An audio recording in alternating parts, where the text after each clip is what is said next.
susunod na programa ay rated G. Ito ay pwede sa lahat ng manonood.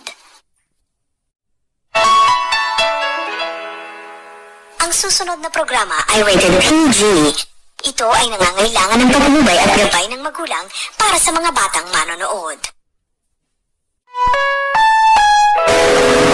Ang programang ito ay rated SPG. Striktong patnubay at gabay ng magulang ang kailangan. Maaaring may masiselang tema, lingwahe, karahasan, sexual, horror o droga na hindi angkop sa mga bata. Ang programang ito ay rated LPG. Labis na patnubay at gabay ng magulang ang kailangan.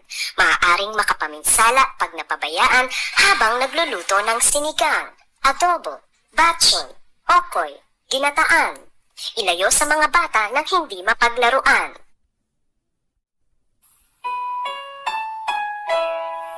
Ang pelikulang ito ay rated R13.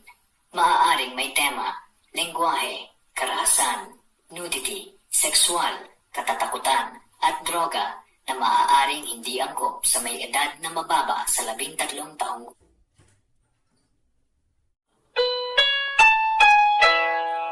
Ang pelikulang ito ay rated R18.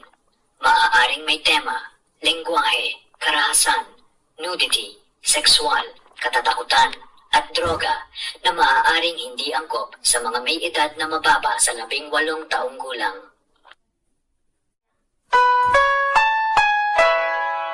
Ang pelikulang ito ay rated R16. Maaaring may tema, lengguwahe, karahasan, nudity, sexual, katatakutan, at droga na maaaring hindi angkop sa mga may edad na mababa sa 16 taong gulang.